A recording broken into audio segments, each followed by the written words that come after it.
Okay, so still few people joining in, but we'll start anyhow. So last time we were discussing assignment number 1 problems, and we also saw in detail about normal reaction force as a self-adjusting kind of contact force which acts perpendicular to the surface of contact. Okay. So today we will discuss another common mechanical force to begin with, which is the force which acts whenever we have something like a string or a thread or something joining two bodies, and that is called tension. And from there on, we will discuss both assignment 1 and assignment 2's problems. So this is session number 4 of Newton's laws for us.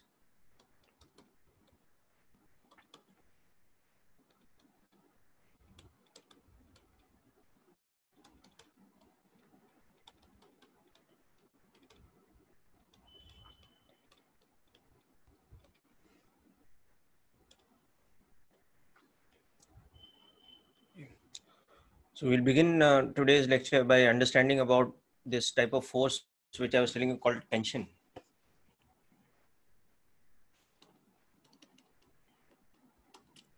So what exactly is tension? It's a force that develops along the length of any material like a chain or string or rope, okay, or any such thing, when it is given a tendency to stretch out.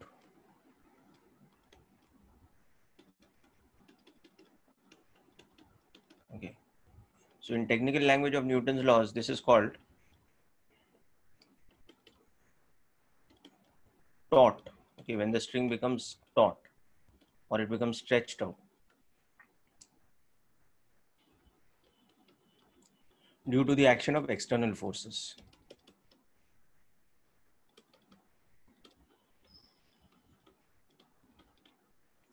So the way to understand this property of tension or this type of force of tension that develops, let's see with a couple of examples.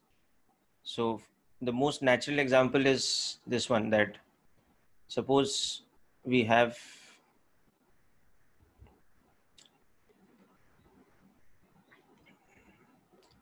something like this.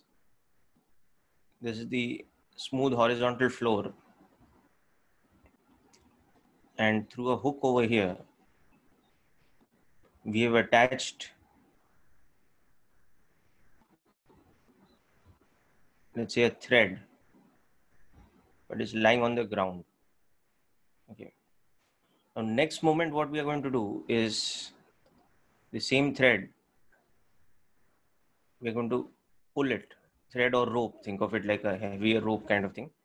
But next moment, we are going to start pulling it with some external force. And as a result of that, we will see that it goes from a state of being lax or loose to a state where it has become tight, or it has become what we call taut.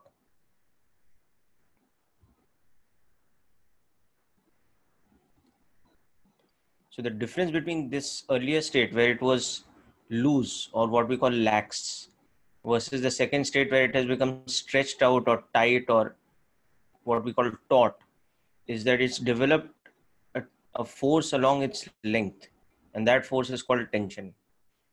So if an external agent starts pulling the string with a force F, okay, so here in the earlier state, this is a rope or a string which is loose or we call lax. Okay, this is the initial state. Okay. It is attached via a hook to the wall like this. Okay. Now in this case, we are applying a force like this. So immediately the state of the string changes and the rope now becomes taut, or it becomes tight. Now, it has a tendency to get stretched out. Okay. So we will see that when it is in this state, that is, it has this tendency to be stretched out, it has developed an internal force along its length. And that internal force is what we call tension. Okay. So if we imagine the state of the string, what is happening here is on the string, there are external forces acting. Don't worry about the vertical forces. The weight of the rope is balanced by the normal reaction from the floor. But there is, beg your pardon, there is this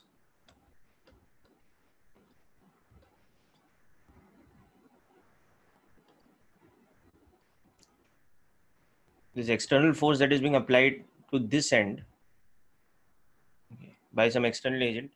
So what happens is that creates tension in the string. It has a tendency to stretch out. So immediately the string develops an internal force, which we call tension. And that tension acts as an equal and opposite force at this point, balancing the F. Okay. And that also means that this string, now because of this internal tension, it has a tendency to pull on the hook. So the hook experiences a tension force towards the right. And as a reaction to that, the hook applies an equal and opposite force. Let's say R, like this over here. So what is happening in this diagram, let's understand in detail.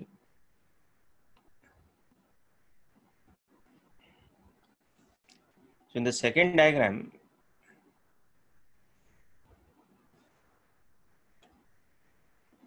okay, this force is a horizontal force applied by some external agent.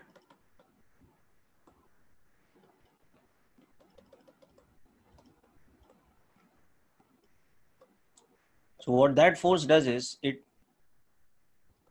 so due to F, the rope is now taut, or it has a tendency to be stretched.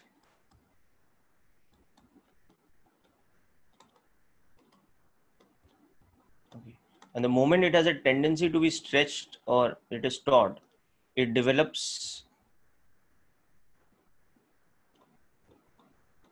tension, P. That is a force along its length. Okay. And that force also pulls against the hook. So here what is happening, the rope pulls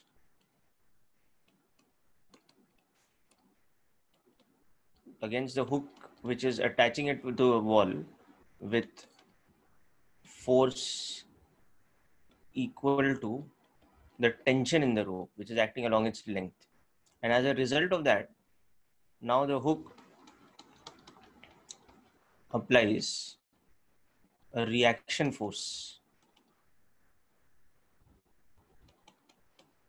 Yeah, the vertical normal force I'm not showing here, okay, but that is also there. Okay, so obviously the weight of this is getting balanced by whatever weight the rope has that's acting downwards. That is getting balanced by whatever normal reaction. And that was there in this diagram also. Even when the rope was loose in the earlier diagram, the weight was being balanced by normal reaction. But here now this external horizontal force F, that is causing the string to get, or the rope to get, have a tendency to get stretched out. So that is developing this internal force of tension. And as a result of that internal force of tension, the rope is also pulling against the hook. Here it was not pulling against the rope. And that is developing the reaction force R. So ultimately what will happen is here at this point, okay, if this is the rope AB, so we'll also see that applying action reaction principle at the point B, the amount of force we are applying will be balanced by the equal and opposite tension. Okay. And as a result of that, at the point A, the amount of tension acting on the hook will be equal to the amount of reaction force but opposite in direction. So ultimately from this we can see that reaction force is equal to F, and the rope is at rest but in a what we call a taut state. Whereas in the first diagram, the rope was at rest but in a lax state or in a relaxed state. Okay. So in the first diagram, there was only this thing happening. The rope was in a kind of loose or what we call a lax kind of state, like this. So there was no tension acting on it. There are only two forces acting, which are the vertical forces of mg and normal reaction. Yeah, that is because of action reaction principle. Okay.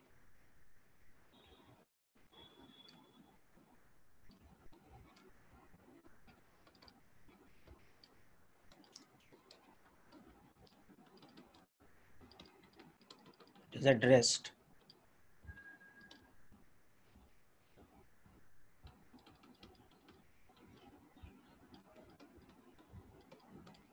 So when it is in a loose state, there is no tension. Okay. Now this equation that is coming now is coming from action reaction.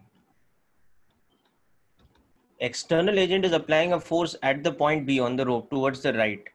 So the rope applies an equal and opposite force on the external agent towards the left. That is the internal tension. Okay. Similarly, the rope is pulling the hook with a force T. The hook applies an equal and opposite force. Okay, so this is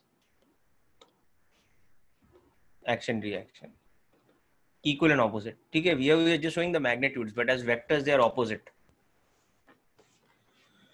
Is this clear now, Shikhar?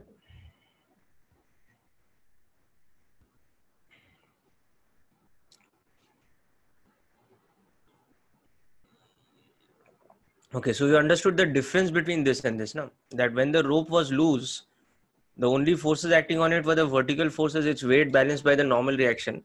But there is no force acting along the length of the rope and it's in a relaxed or a loose kind of state.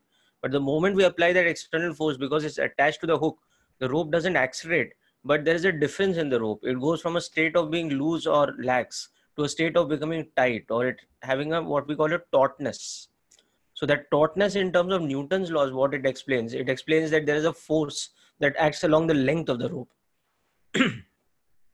Okay, so for example, the hook, hook that is attached at the point A, that experiences a force along the length of the rope towards the right. And who is the external agent who's pulling the rope from the towards the right at the point B, that one will experience an equal and opposite force towards the left, which will be along the length of the rope.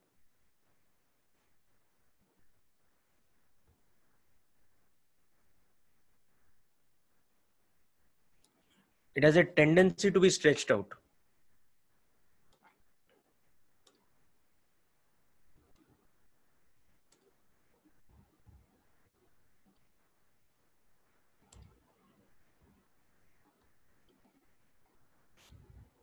Okay. Due to the force F, due to the external force F, okay, due to application of this force F, the rope is now taut. It has a tendency to be stretched out.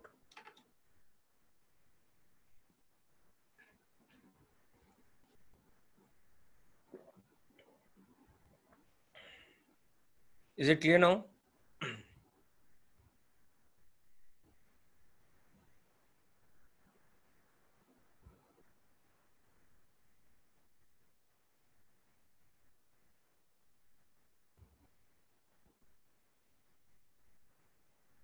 Yeah, the agent experiences the tensional force is acting along the rope of the along the length of the rope. Similarly, the hook experiences a tensional force on the other side.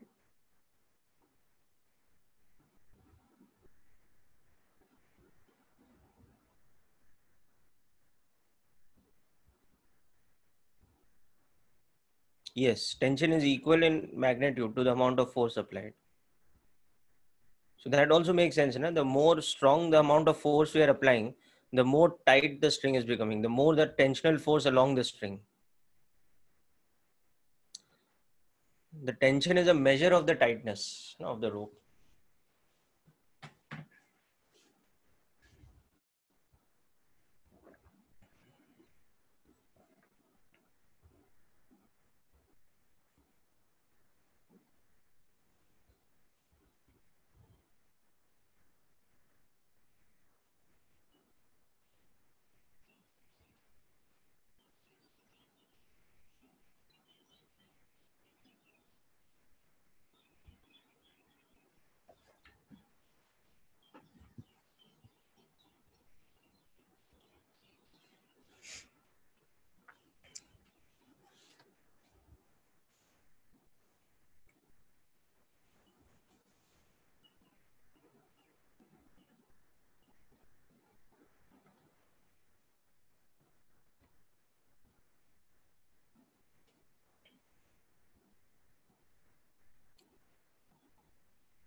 Okay, so hope you've understood this fully and this is clear.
Okay, so let's understand this action of tension with another example now. Okay. Another very common example would be something like this, that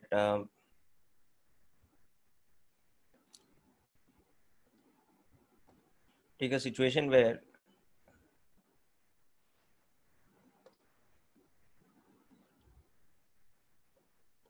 from the ceiling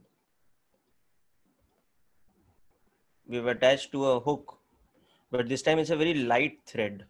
It's like a string which is of negligible mass, okay, hanging like this.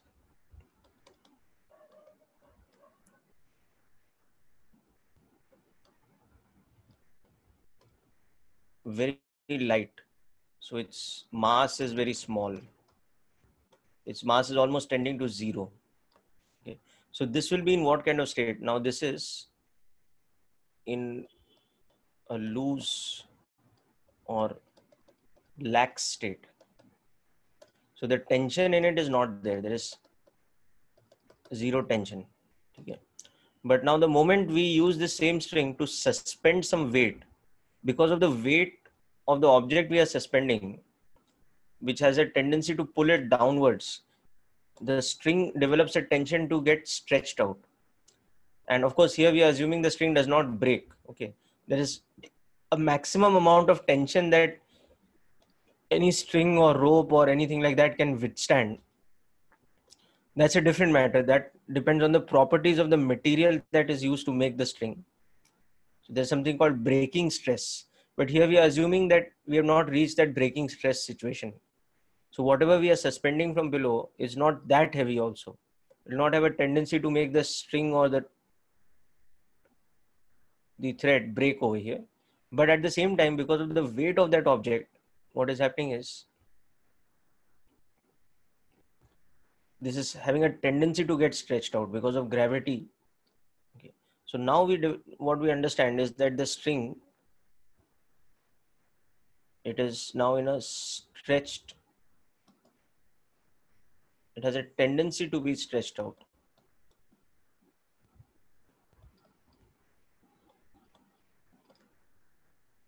or it is in what we call a taut state. So it develops tension T along its length. Okay. So it develops a tension along its length such that now if we were to make the free body diagram, or if we were to understand the forces acting on the block, so we'll see that through the hook, I mean, of course, gravitational force on the block is its weight. So the string is now applying an upward tensional force at the hook. And similarly on the ceiling,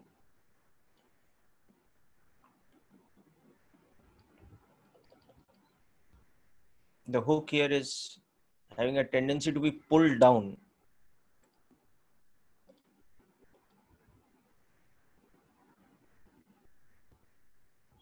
with a force equal to its tension.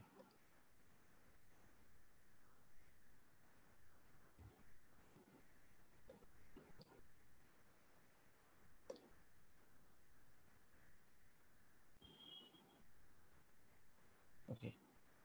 So we'll see here that because the block is at rest, so the tension becomes equal to mg.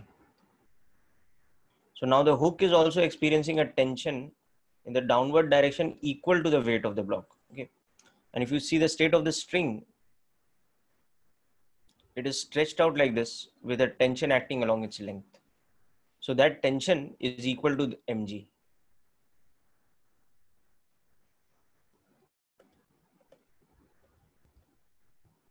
The tension in the string becomes equal to the weight of the block.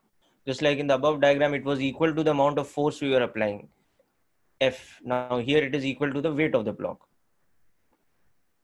This is a vertical version of what happened in the previous problem.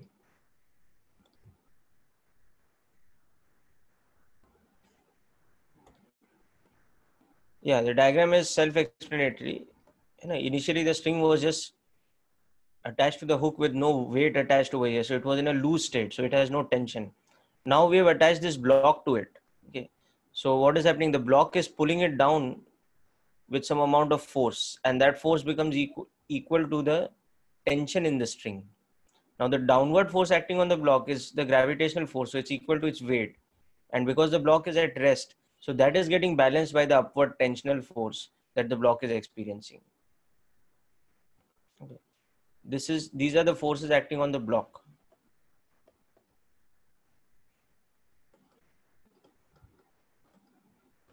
And this is the force which is acting on the hook.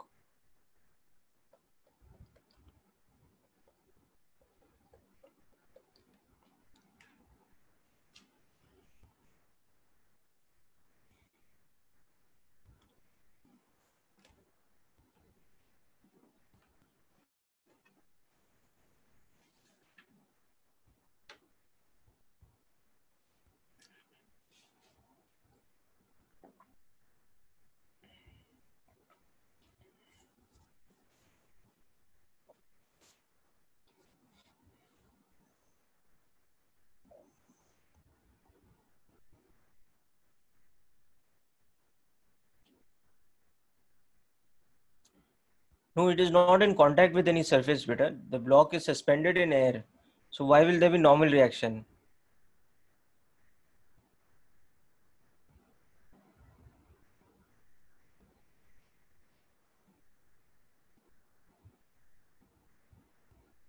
Wall कहाँ है बेटा? वो ceiling है.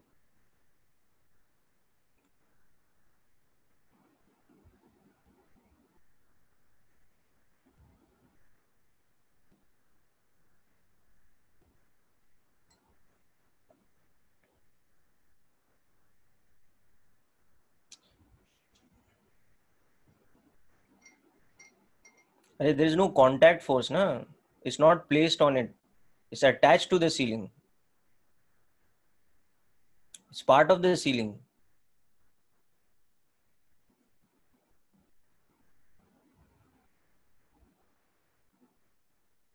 वो attach नहीं होता ceiling से तो गिर जाता ना. Obviously it's attached to the ceiling.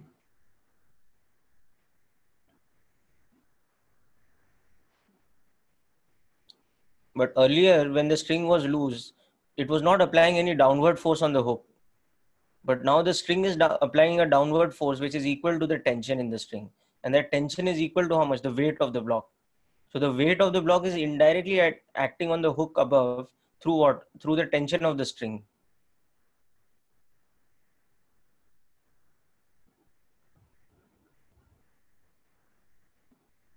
Okay, understood this point?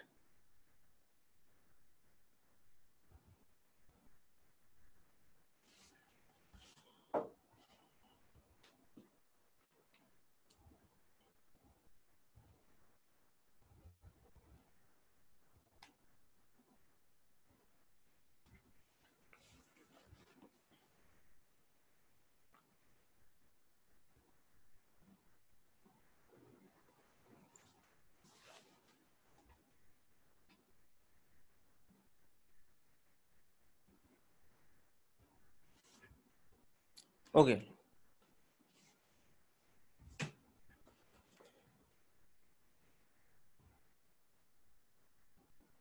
अरे बेटा हम देख रहे हैं हुक पे स्ट्रिंग कितना फोर्स लगा रहा है.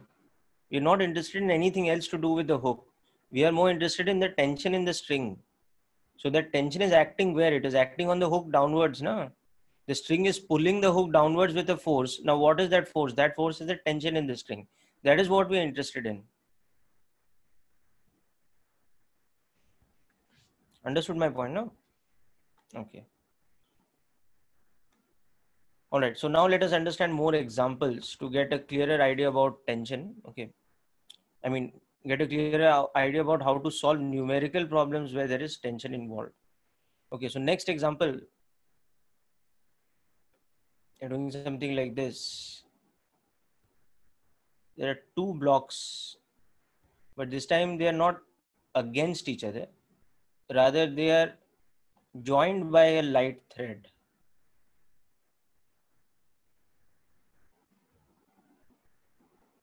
Okay. And they are on a smooth surface like this. As I've told you, friction will come much later.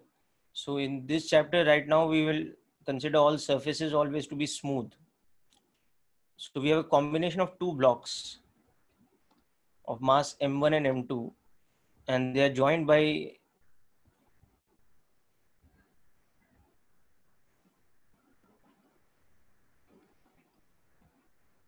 a thread. Now typically a thread is very light, and also it is what we call inextensible. Okay. And this combination is now being pulled from this side, let's say, with some horizontal external force.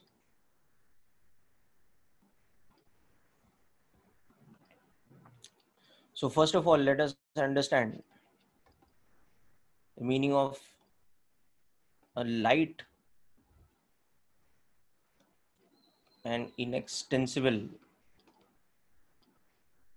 thread, what that means. So this means that the first of all, the mass of the thread is negligible. Its mass is much smaller than the other weights that we have attached.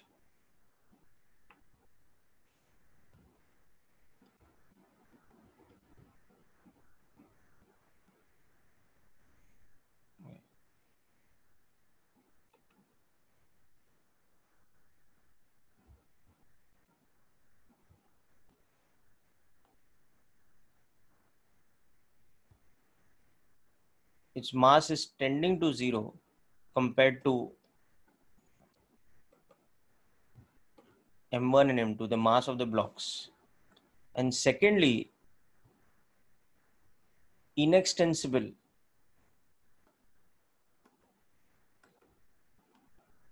This means that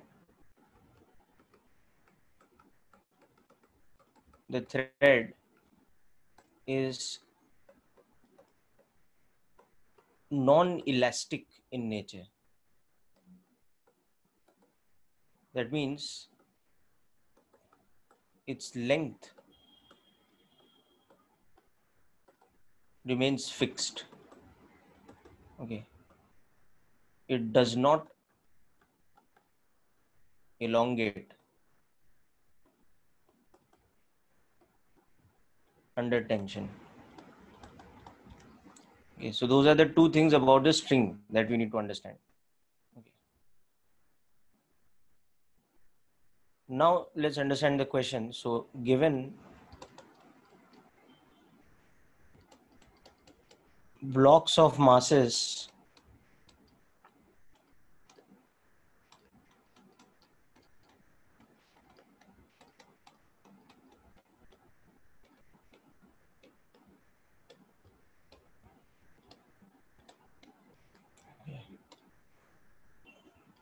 this is a smooth surface.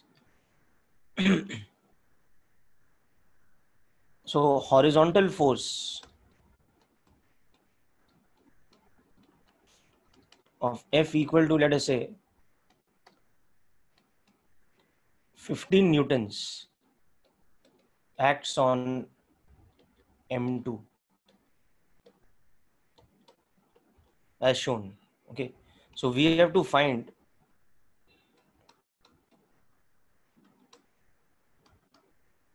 acceleration of the blocks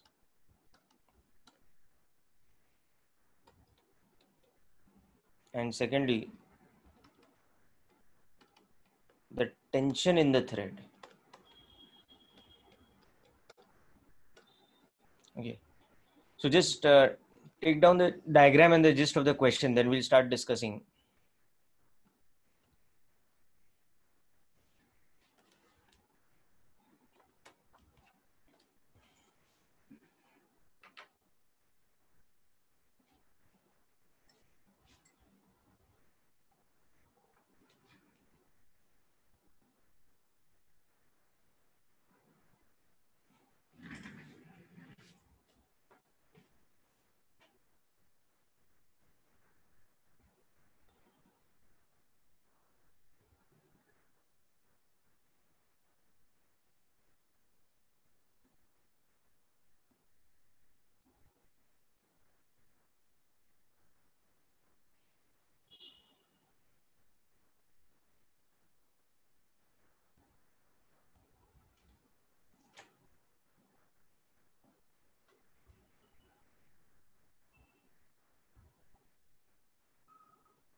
Yes, Ritika, that is correct. Very good. Tension is also correct. No, tension beta, just check again. Tension will not be 15 newtons in this case. Okay. Because the blocks are accelerated now. So when you make the force diagram, which is called the free body diagram of the blocks, you will understand.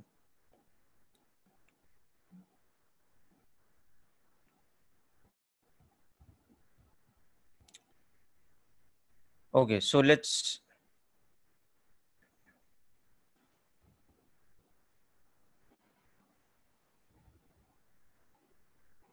look at this situation in more detail.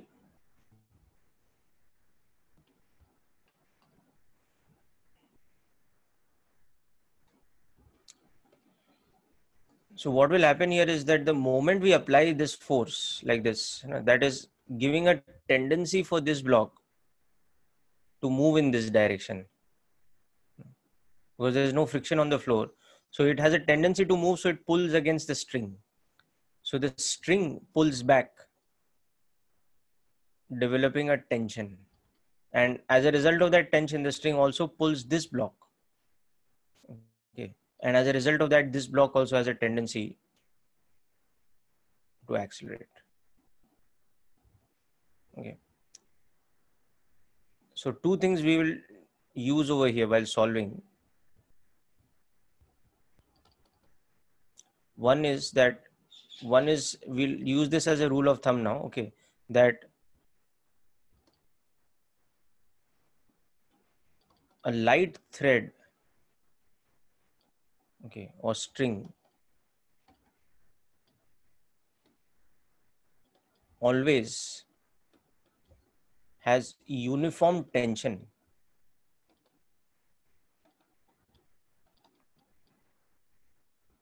throughout its length.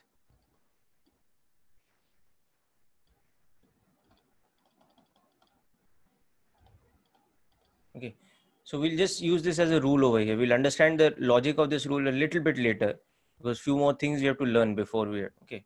But this is as opposed to a heavy rope or chain, which can have, doesn't necessarily have, but it can have a variable tension.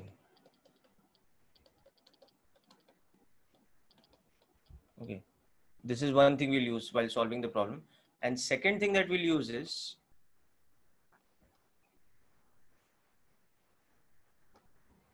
because the thread is inextensible. Okay, the distance between the blocks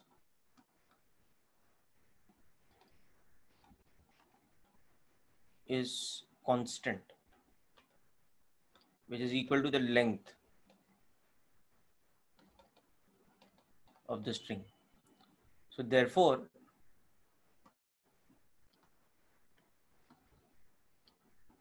they will both have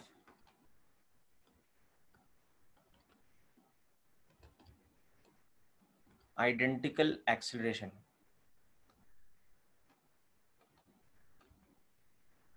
Let's, okay. So that is why in the above diagram, not only the tension is the same on the right hand side and the left hand side because of the simple rule of thumb, but also the magnitude, I mean the acceleration vector of this one will be the same as the acceleration vector of this.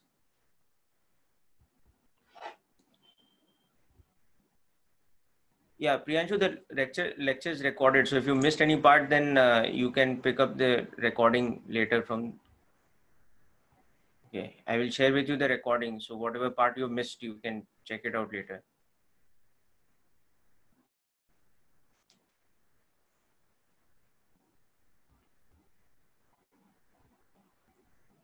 Okay, so just note down these 2 points over here.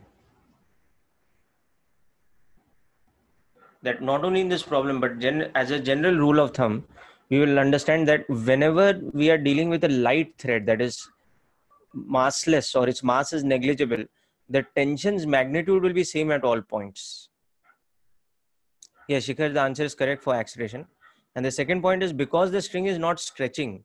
So as the blocks start to move under the acceleration, they must have constant fixed distance between them. So that means their acceleration must be common. They must have a same magnitude of acceleration. Okay. So keeping this fact in mind now we'll understand the forces acting on each of the blocks. Okay. So for example, when we consider the block M2, okay, we'll see what all forces are acting on it. There is the external force acting horizontally towards the right. Okay. There is some tension kind of force T acting towards the left. Okay.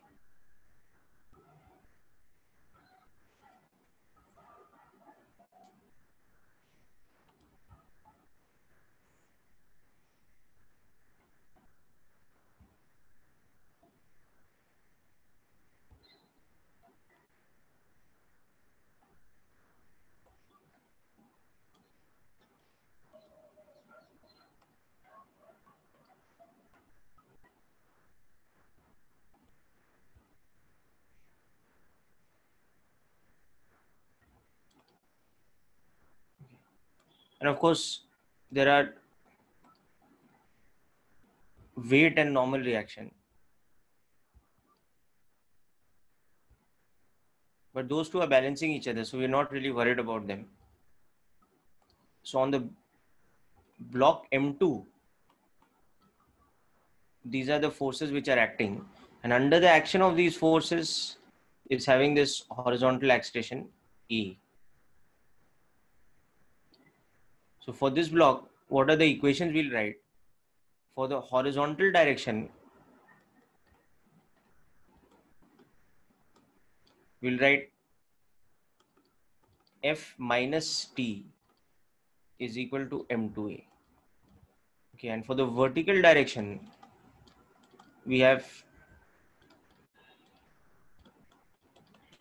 okay, so this will directly give us that this normal reaction is equal to the weight, okay, which will become 25 newtons. But in this T and A are unknown, we have two variables, okay. So that's why we'll now also turn to the second block, M1's force diagram. So on M1, notice now there are only three forces acting. And more importantly, there's only one horizontal force T. The other two vertical forces are balancing each other.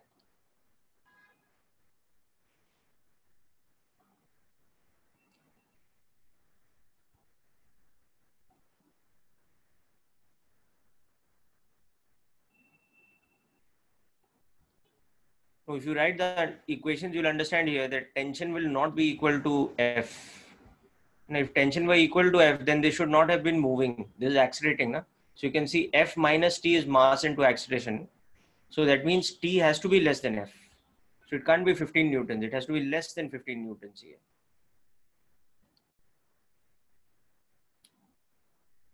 Yes, Ritika, that is correct.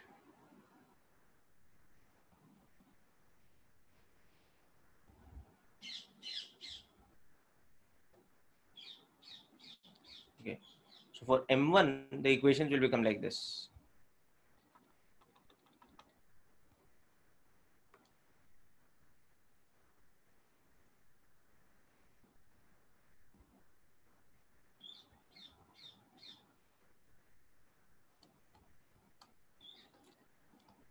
Along the horizontal direction, we have T is equal to M1A. That is our important equation, the second one. The vertical equation is not so important because we know that N1 balances the weight.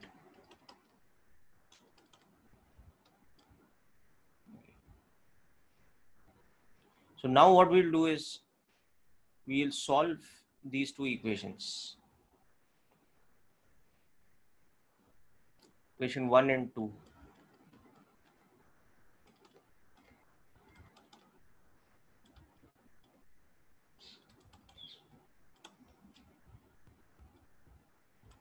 Add the two equations. So we have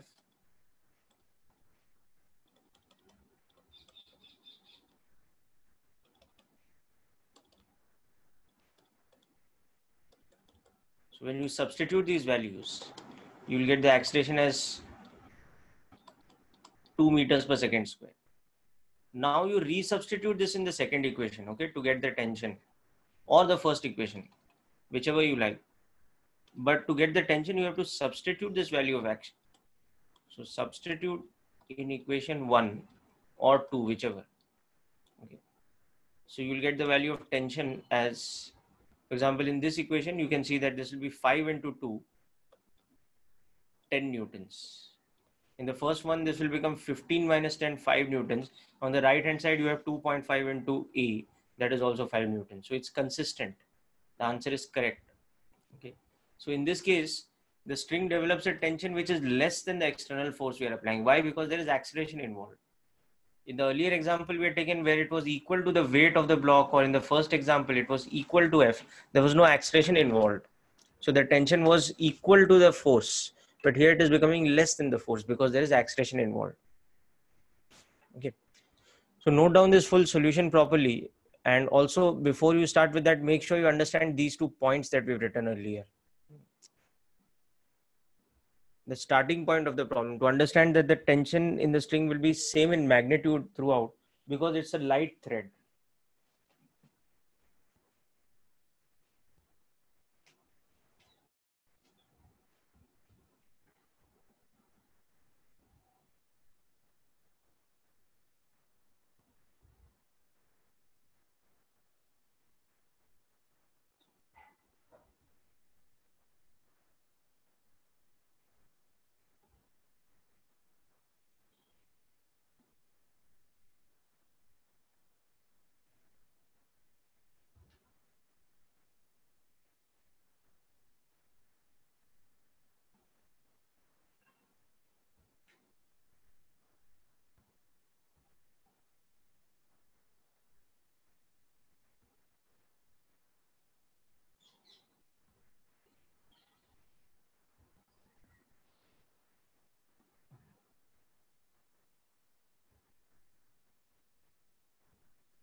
Yeah, net force is equal to mass into acceleration. So on the block M2, you can see the net force is F minus T, that is equal to mass into acceleration.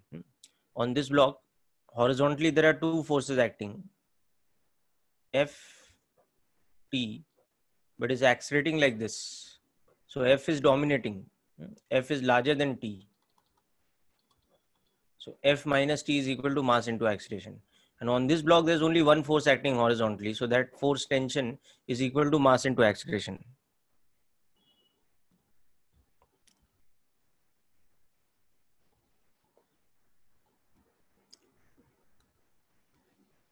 Okay, so hope this is clear now.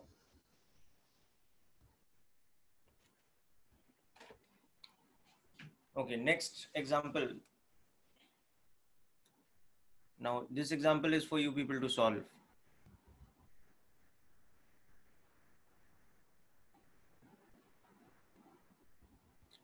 This equation is coming from this free body diagram, this example, okay? You can see on this, there's only one horizontal force acting.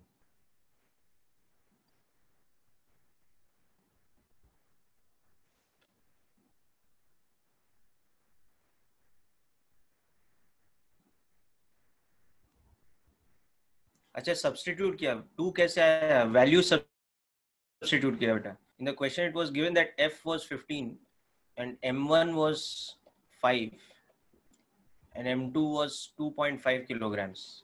This is given in the question. So substitute these values here in this formula. You'll get 2 meters per second square. Understood, Priyanshu?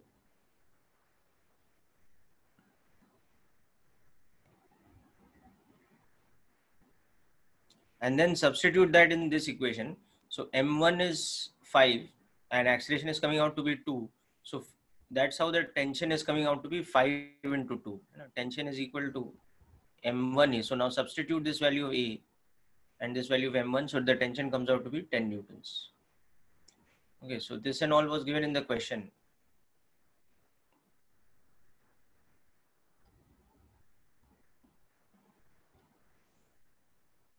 Okay, all this. All right, now before we proceed further, we will just look at another important point, okay,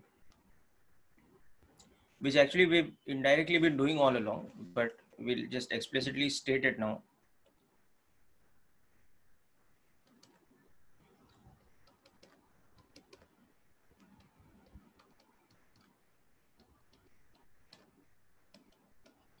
Free body diagram, or in short form, we will call it FBD. Okay. So this is used to apply Newton's second law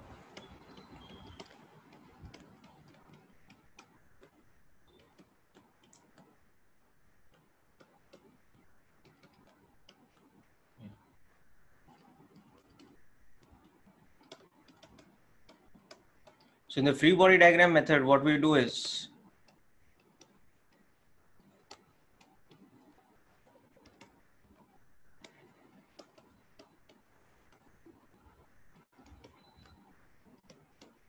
the body whose acceleration we want to calculate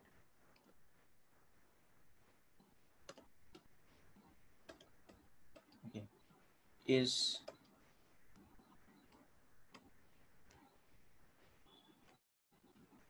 drawn separately, okay, as a point mass or particle, okay, and all forces acting on it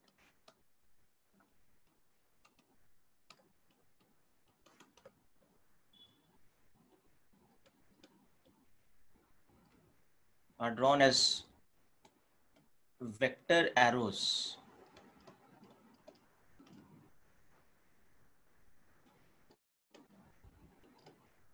from the point mass.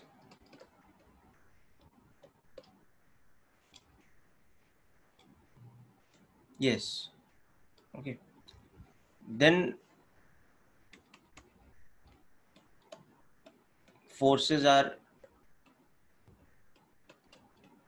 resolved into components. Okay, that is if needed. Okay. And finally, the equation F net is equal to mass into acceleration is solved in components. Okay. So I'll explain with more examples how we are applying this exactly, but just make a note of this concept first. So what is a free body diagram? It is this thing over here. It is a method used to apply Newton's second law to a particular body. So how we apply it using the FBD or free body diagram method. So the body is represented by a point mass, and all the forces acting on the body are represented by vector arrows from that point mass. And then finally those vector arrows are resolved, and the net force equal to mass into acceleration is calculated using that.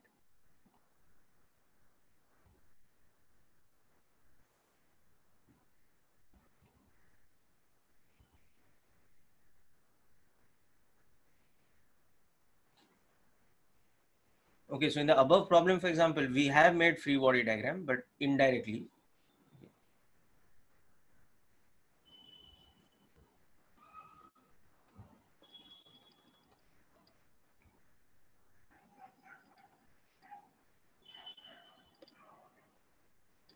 So next what we did is we made free body diagram of M1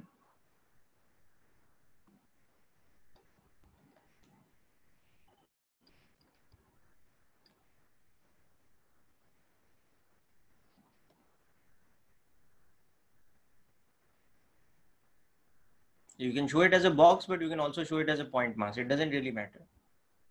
Okay.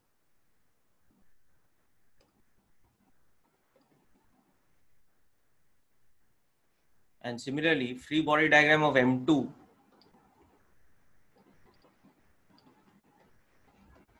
the second mass over here. So on that we saw that there was one more force acting. There was the external force. The tension in this thing was acting towards the left.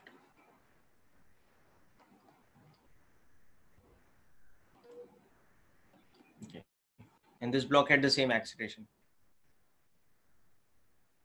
So these two diagrams that we have drawn, they are examples of free body diagram.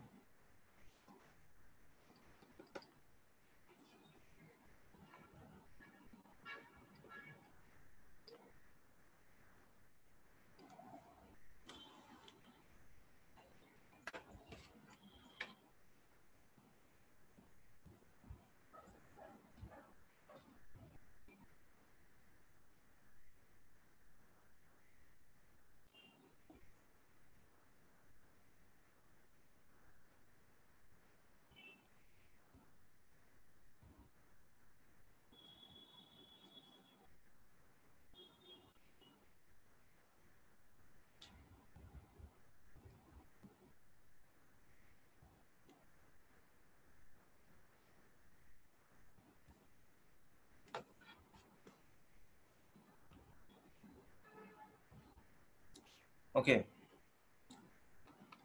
So next problem is, as I was telling you, for you to solve.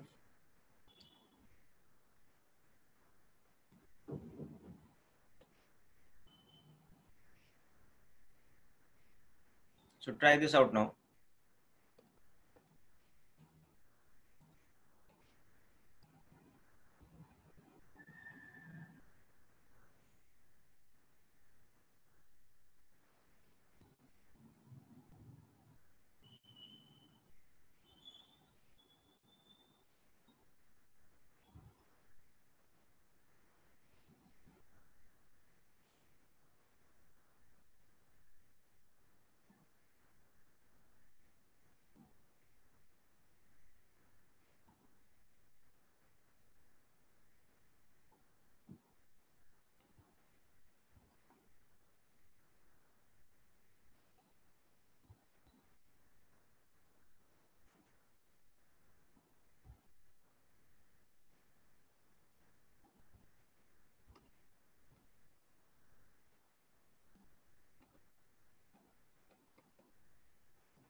we have this system now.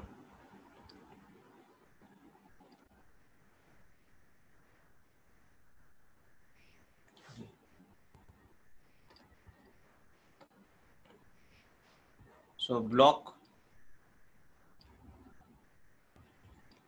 of mass 10 kilogram is placed on a smooth inclined plane theta equal to 37 degrees. Okay. And held at rest by attaching it to a light and inextensible thread running parallel to the inclined plane as shown. Okay. Take g equal to 10 meters per second square. Now, first thing you have to do in this question is you have to make the free body diagram of the block and show all the forces acting on it.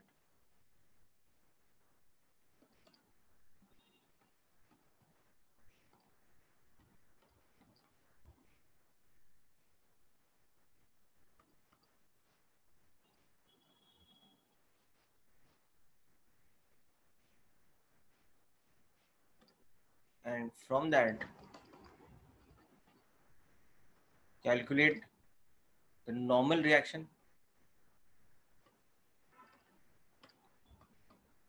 between the inclined surface and the block, and the tension in the thread.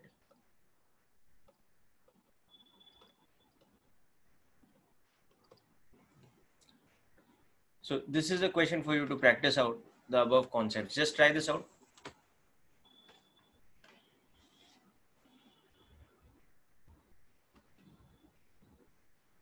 Okay. Just a moment.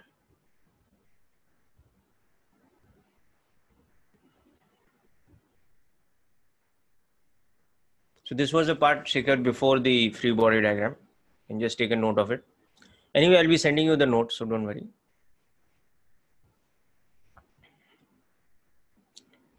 Okay, now move on to this question.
Normal reaction is 80 newtons, that's correct. And what about the tension? It should be 60 newtons, okay? So let's understand how that comes out to be. So see the situation of the block. First, let's draw the block in the normal diagram only. Then we'll make the proper free body diagram.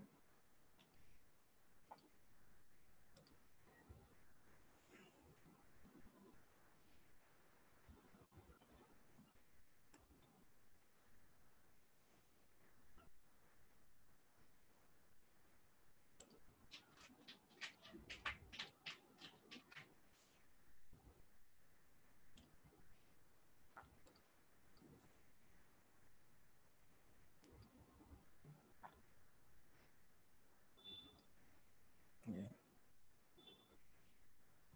So we have the string going like this. So there's a tension that the string is applying that is along this direction. That's normal to the inclined plane. There is the weight of, that's parallel to the inclined plane. There's the weight of the block which will act vertically downwards.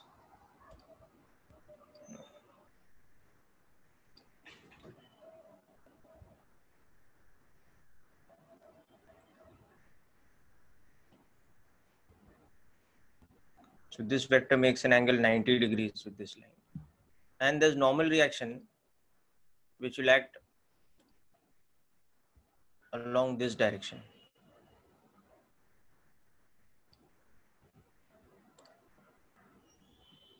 Normal to the surface. So this angle here is 90 degrees. Okay. So this angle will become the same as theta. Okay. So now if we make the proper free body diagram of the particle.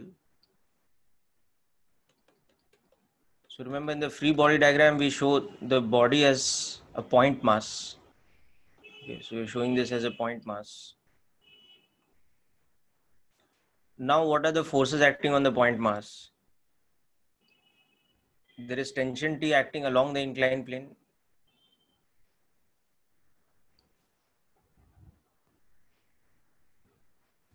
There's normal reaction acting perpendicular to the inclined plane.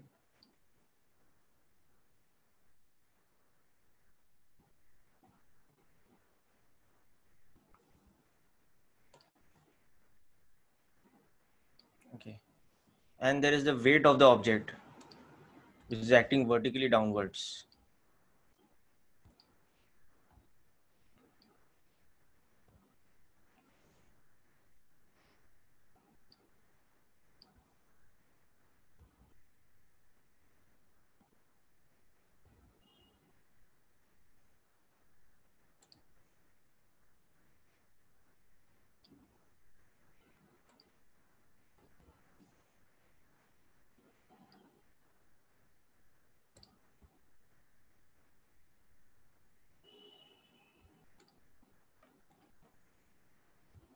Okay.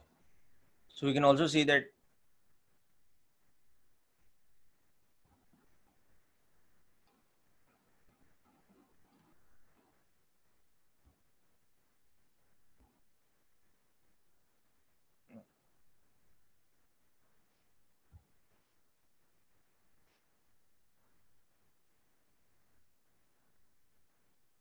this is the direction normal to the axis. Normal to the inclined plane. This is the direction of the inclined plane.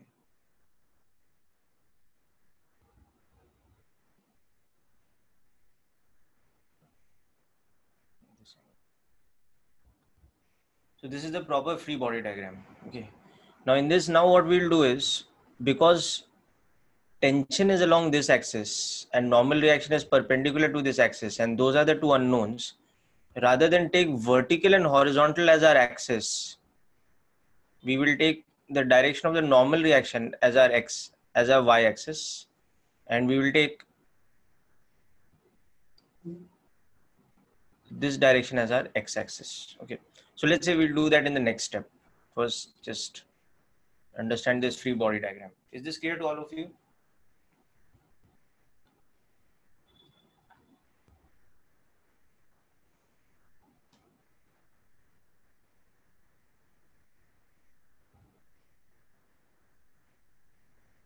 Okay. Now see what is happening. The forces should balance each other. The body is at rest. Okay. So net force should be 0. So for that, we need to resolve the forces. So what we'll do is now, we'll take x-axis parallel to inclined plane. Okay.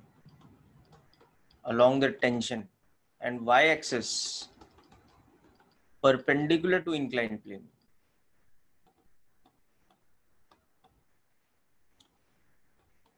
Along the normal reaction. So that will make life easier. Okay. So we will take our x-axis along the inclined plane and our y-axis perpendicular to the inclined plane.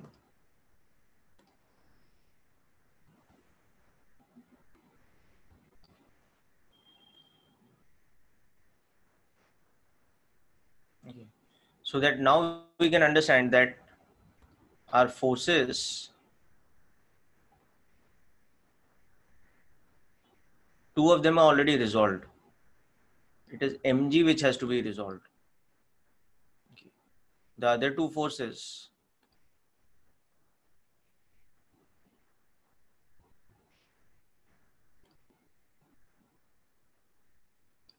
are already written in resolved form.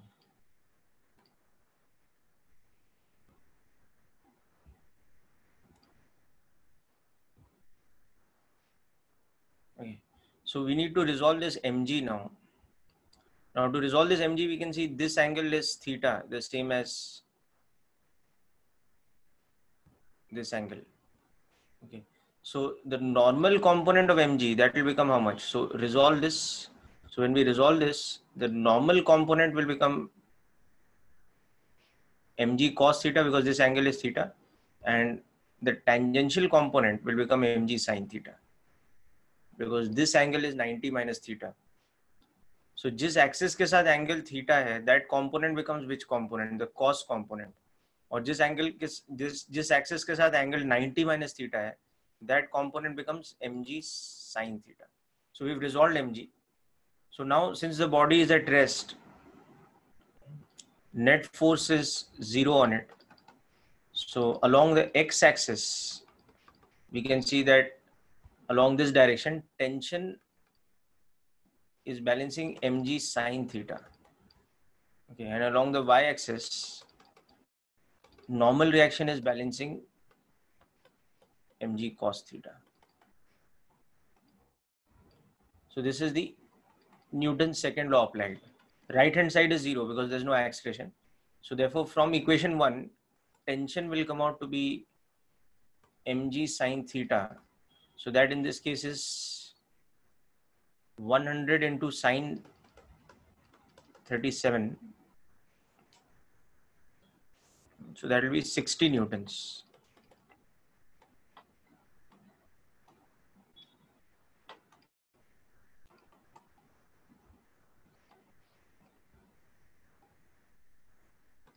Normal reaction is mg cos theta.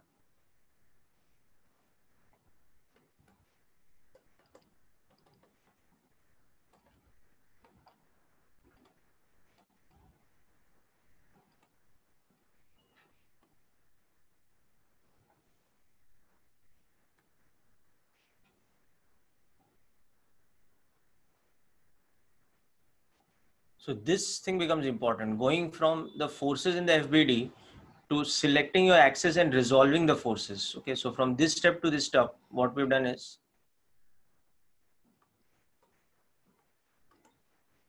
resolution of forces into components. In this case, only one force, mg, into components.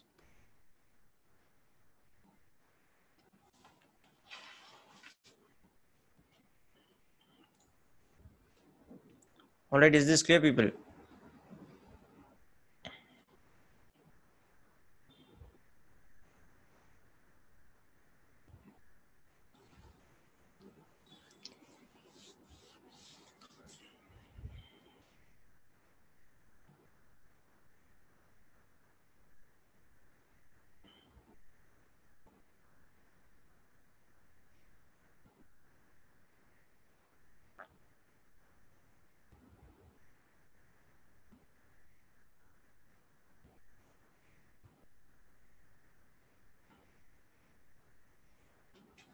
Okay.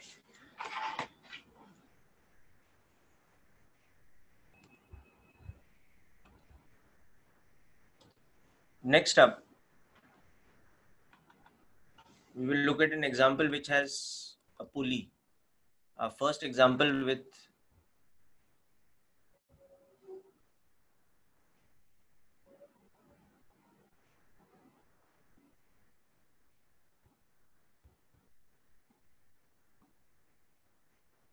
pulley like this attached to some kind of a ceiling.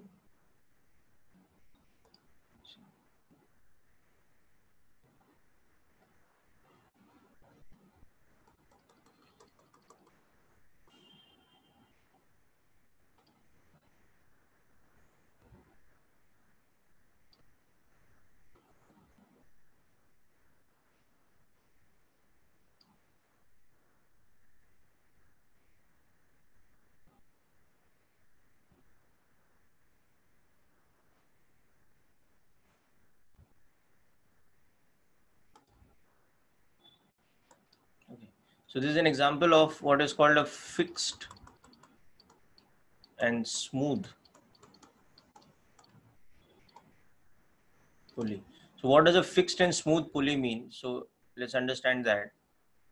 So pulley basically, three-dimensionally speaking, it looks something like this.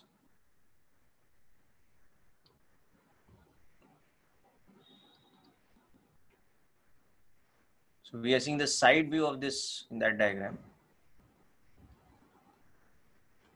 Okay.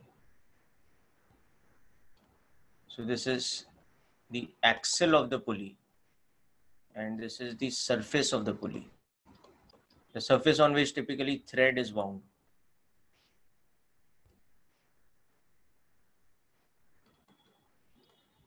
Okay. And this thread over here is light inextensible thread. Okay. Gravity is like this. So fixed smooth pulley का मतलब क्या है? Let's understand. So fixed smooth pulley is one where fixed means that it is having a fixed axle. Okay. So it does not rotate about the axle. The disc of the pulley or the cylinder of the pulley is stationary, it does not rotate. And smooth means the surface of the pulley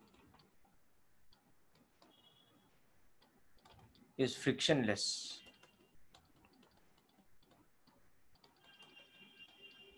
Okay. So the thread slips freely on it. Okay. So in this chapter, even if this is not explicitly given in questions, every time you see a pulley, you have to assume it is of this type. Because rotating pulleys with rough surfaces, we will study in a different chapter called rotational mechanics. That will come quite a few months later. So standard pulleys in this chapter will always be ones which are fixed at the axle, that is non-rotating, and whose surface is smooth. So the thread going around it can slip freely. So always keep this in mind. Any pulley in this chapter will be of this type.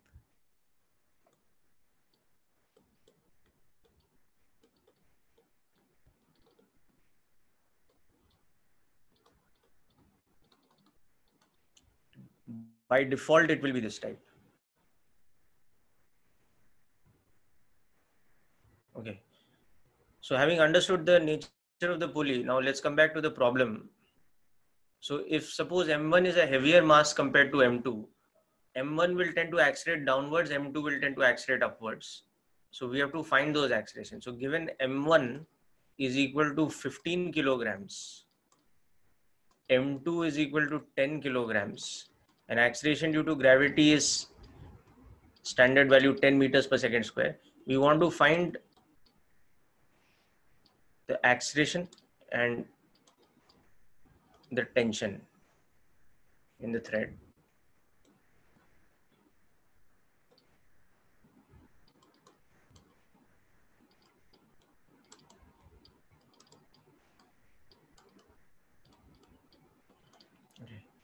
So we'll see as far as acceleration is concerned, because this is the heavier block, this will tend to accelerate downwards. Because this is the lighter block, this will tend to accelerate upwards. Now the thing is that again the thread is inextensible. So at any point of time, if M1 comes down by a certain distance, M2 should have gone up by the same distance, because the total length of thread is constant. So that is why their downward displacement and upward displacement are same. So that means that downward acceleration and upward acceleration should also be the same. Okay. So just make a note of this question first and this concept of smooth fixed pulley. Then we'll get down to the same method. That is, we'll make free body diagrams of M1 and M2, but also understanding the role played by tension, and ultimately we will solve. Answer of the last question, this is the answer, restrict. Tension is 60 newtons and the normal reaction is 80 newtons. That's what we had to find out. Okay.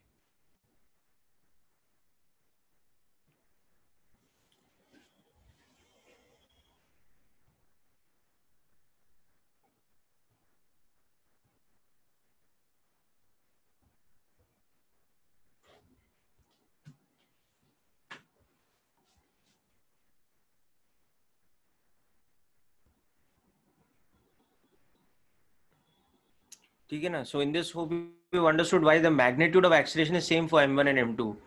Because M1 is coming down and M2 is going up, but they will move the same distances. Why? Because the thread is of fixed length. Inextensible thread. No?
No, but there is also tension in the thread. That's one point. And the tension will be uniform everywhere in magnitude. Okay, so the second point,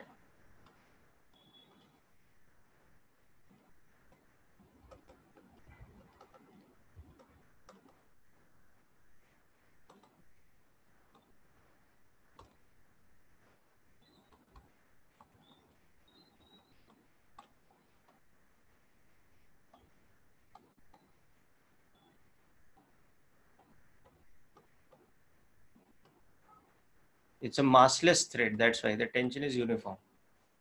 Okay. So next, having understood this, now what you do is you make FBDs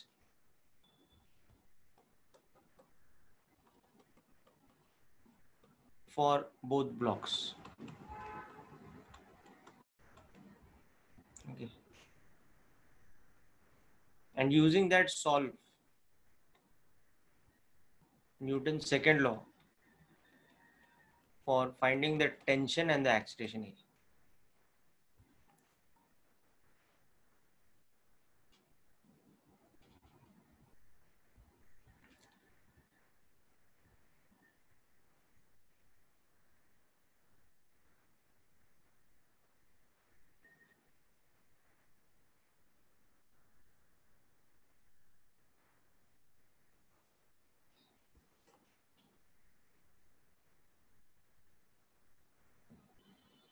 Okay. So let's make the free body diagrams and understand this.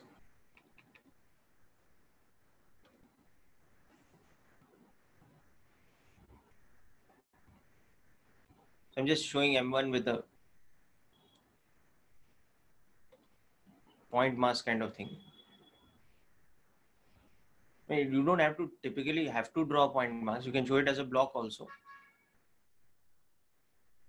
But important thing is that the forces have to be correctly shown.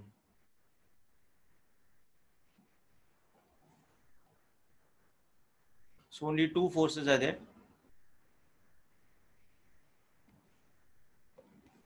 Okay. But most importantly, this one's acceleration is in which direction? The downward direction.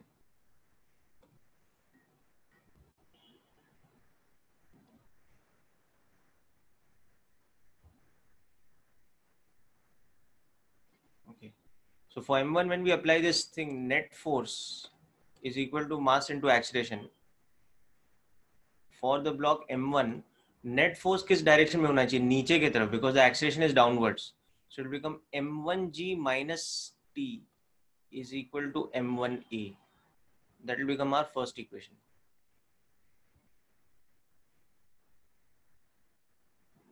Okay, yeah. Obviously T, correct. T will be less than the weight. No? And for the second block, is the other way around. This is accelerating upwards. The same magnitude of acceleration, but the direction is upwards. So for this one, the weight is exceeding. Sorry, for this one, the tension is going to exceed the weight. This tension will be same in magnitude as this one, but the weight of M2 is considerably less.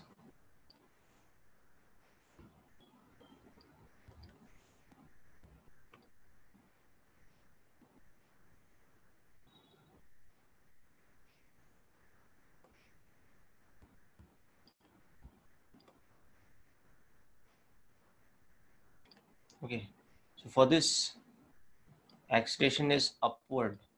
Therefore, net force should also be considered upwards. So the upward net force is how much? T minus M2G. That is mass into acceleration. That is my second equation. Now just do one thing, add equation 1 and 2. So when you add on the left hand side, tension cancels out. So we have M1G minus M2G. And on the right hand side, we have, or we can write like this, that M1 minus M2 into G is equal to M1 plus M2 into A. So solving this, now we get the simple relation that the acceleration will become difference of masses upon sum of masses into G.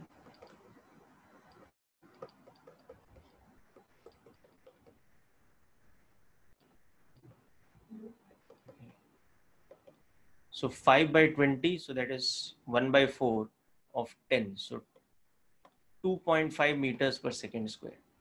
This is the acceleration you should have got. And then we'll substitute this acceleration in one of the above two equations, and that will give us the tension.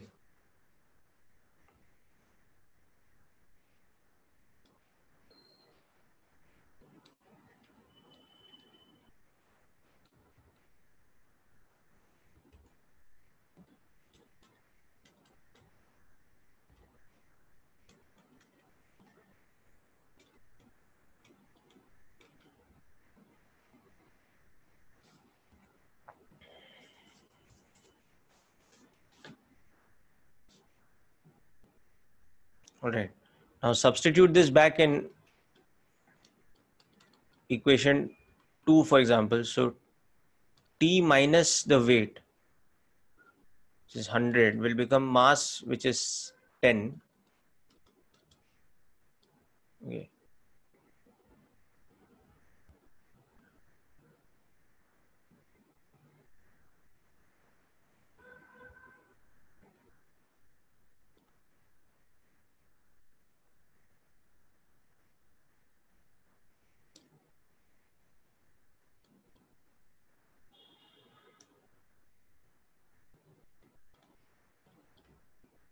So tension becomes 125 newtons.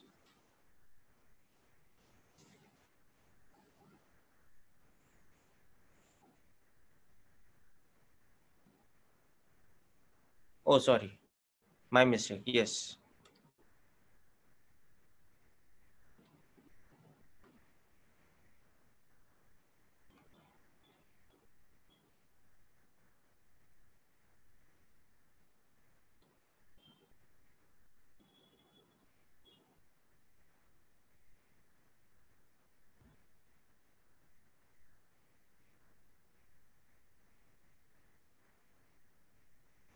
So it is 5 by 25. So that's 1/5 of g. So 2 meters per second square, and substitute this here. So 120 newtons.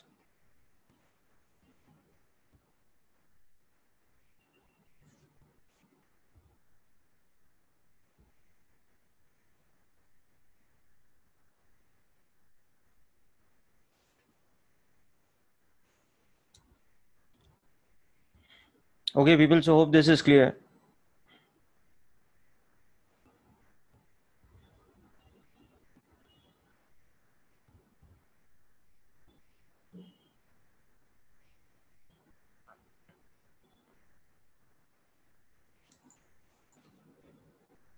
Yes, this is done. Okay. So next problem for you to solve based on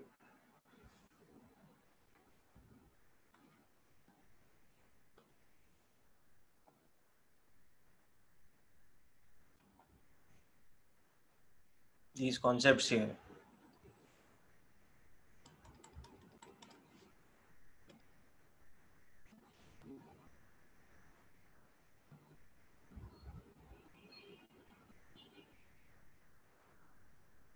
Yes. Rakshit, the acceleration is 2 meters per second square. We got that.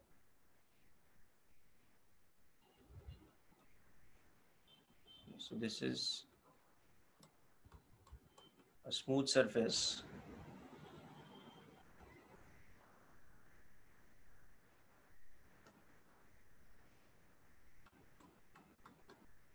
Okay, so every pulley by default is fixed and smooth.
So you have to find the acceleration of the blocks.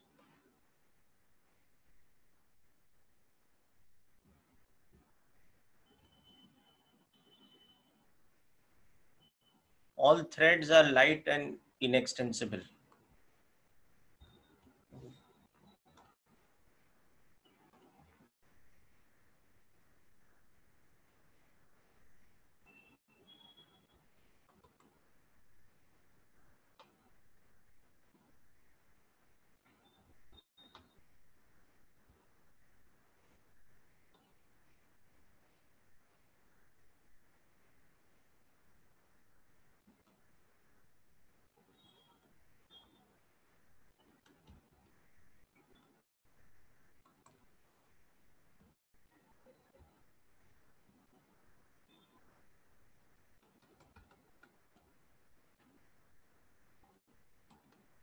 So find these two things. Okay.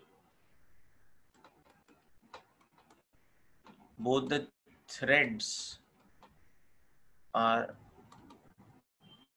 light and inextensible. Okay, just work this out quickly, people. We'll discuss.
Rakshit, this is how we had got acceleration there. Solve this, na? 5 by 25 into 10. Okay. Now let's come to this one. Now this is comparatively simple. So I'm just going to make the free body diagrams directly so you understand. So see, for the block E,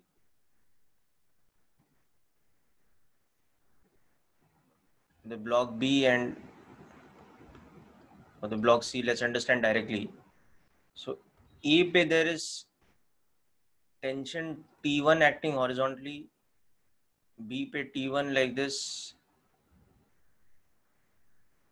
T2 like this, C pe T2 like this. Okay. Then this is mass M, this is mass M, this is mass 2M. So mg is mass 2m, so 2 mg. Okay.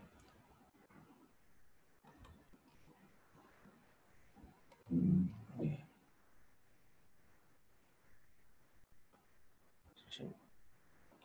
Acceleration E and acceleration A downwards. Okay. So now let us write the equations for each of the blocks. So for E, the equation becomes T1 is equal to MA. For B, the equation becomes T2 minus T1 is equal to MA.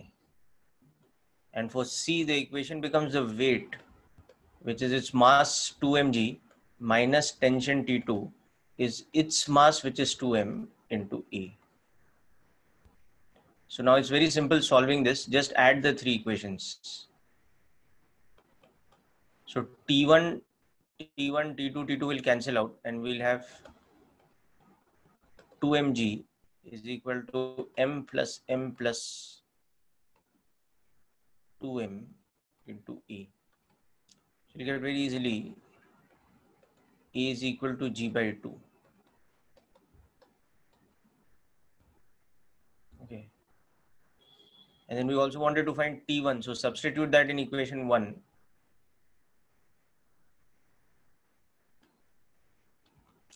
So you get T1 equal to mg by 2. And if you substitute in equation 2 or 3, whichever, you will get T2 is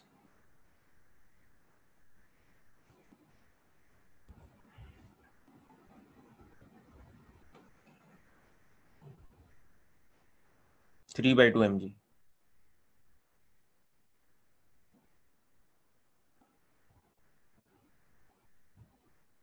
No, sorry, you will get it as mg.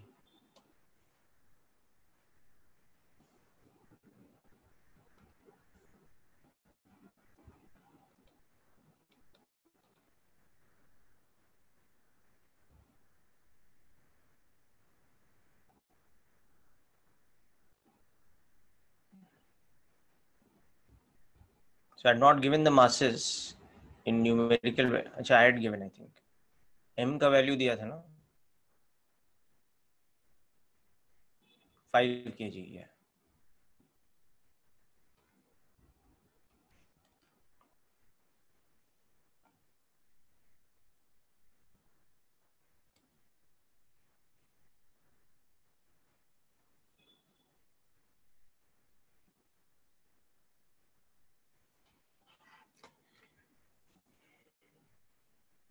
Yes, very good, Rahil. This is correct.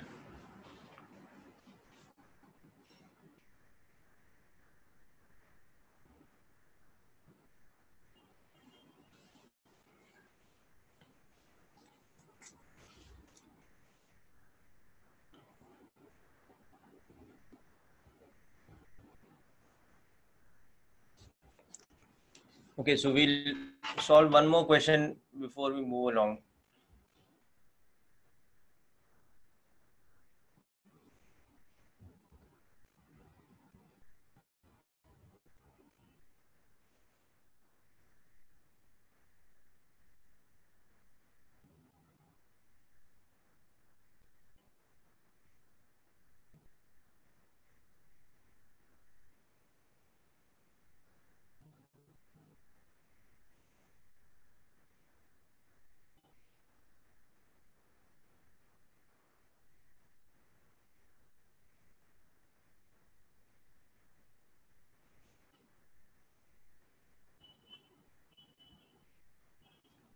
Yeah, we'll discuss the assignment doubts in the next lecture. Okay. But using this, you should be able to solve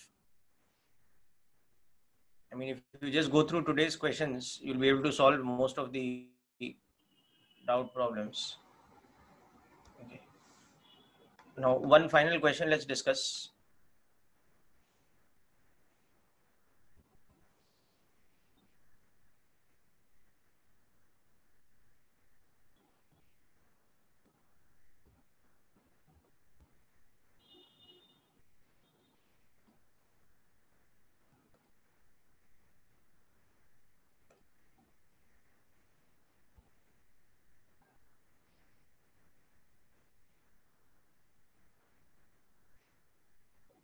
Yeah, try to discuss your doubts over WhatsApp with me. Send me your doubts before the test coming up on Sunday.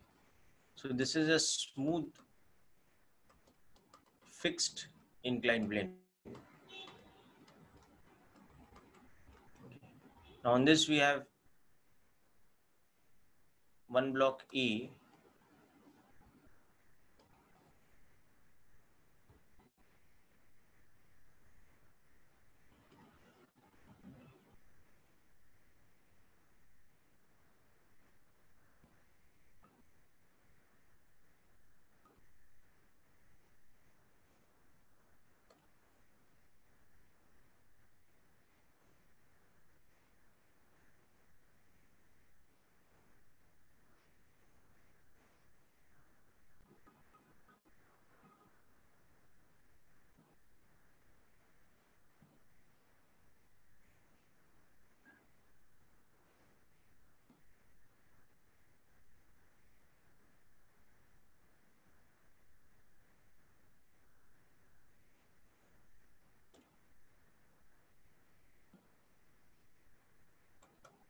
Okay.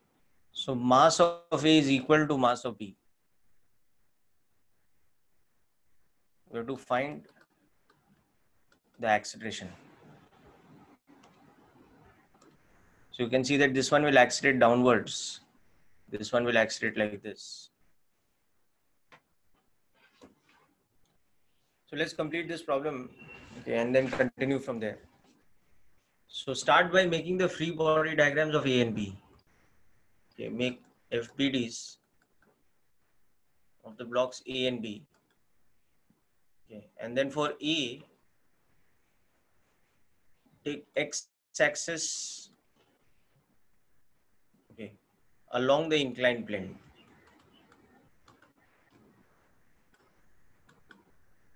That is the acceleration. Okay, so you'll write net force along the x-axis is equal to mass into acceleration. Whereas for B, you take vertical forces, okay, and write the equation, and you'll get two equations and two variables, the tension and acceleration E. So tension will be acting like this over here.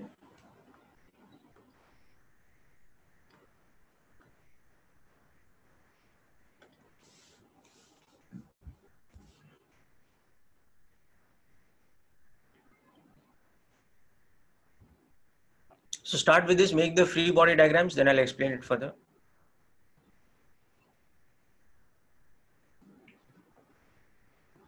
You know how to make a free body diagram for a body on an inclined plane. Okay, so that kind of standard FBD. And the other one is very simple, it's vertical.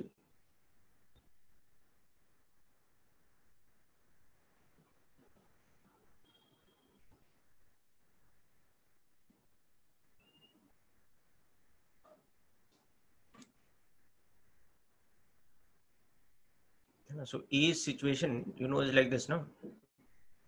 That normal reaction will act on E perpendicular to the inclined plane like this.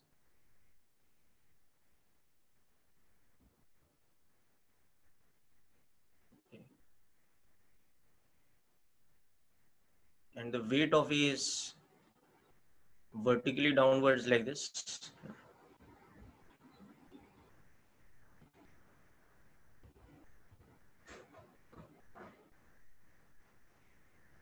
So this angle will be 30. Okay. So let's start with A's free body diagram.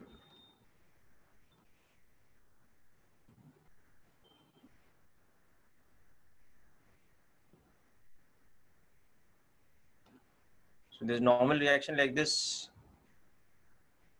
There is tension like this. Okay. And there is mg like this. Okay. And the body is accelerating in which direction? Along the inclined plane. So because the body is accelerating along the inclined plane, what we'll do is we'll take this as our x-axis now. And we'll take this as our y-axis. So we have to resolve which force? We have to resolve mg. So next thing, resolving mg, this component will become mg cos 30 degrees, because of course this angle is 30 degrees. Okay. And this component will become mg sine 30 degrees. So along my x-axis, which is along the inclined plane, okay, what is my equation?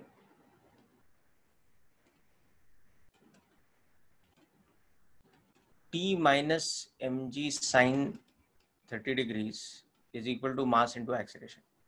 That's my first equation. And along y-axis, we have n minus mg cos 30 is equal to 0. But that's not so important. N is not required over here. Now for the block B, the free body diagram is very simple. There are just two forces acting on it. So need not bother too much.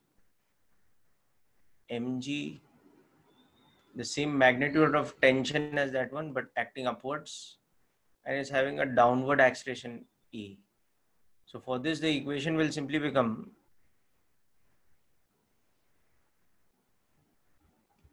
mg minus T is equal to ma.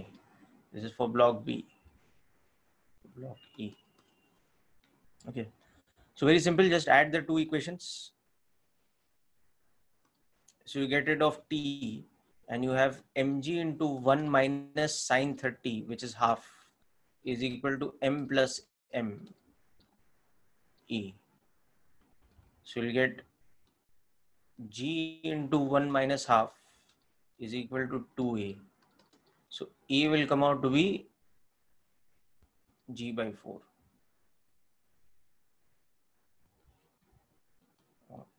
In this case, 2.5 meters per second square. Okay.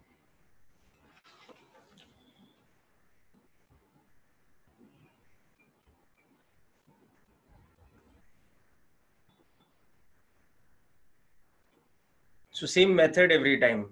Free body diagrams eliminate tension by adding the equations. And always when you have a body on an inclined plane, you have to resolve the forces such that you take x-axis along the inclined plane and y-axis perpendicular to the inclined plane.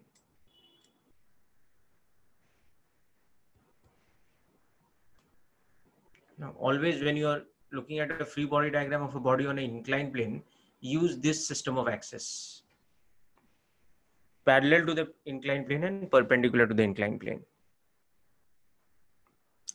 Is the question clear, people?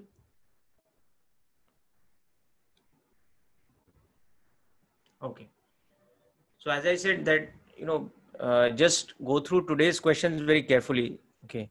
And understand each and every free body diagram and understand each and every question's equation solving and all. And clear any doubts with me if you have over WhatsApp. Then go through assignment 2 again carefully. And I think you should be able to solve most of the questions yourself. They are quite simple. But anyhow, if you are having any doubts, please send to me. I'll help you out. Okay. So try to complete this work in the next 2 or 3 days so that you're well prepared for the test coming up.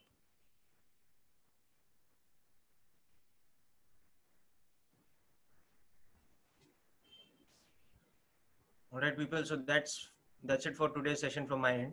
Okay. All the best and prepare hard for the test.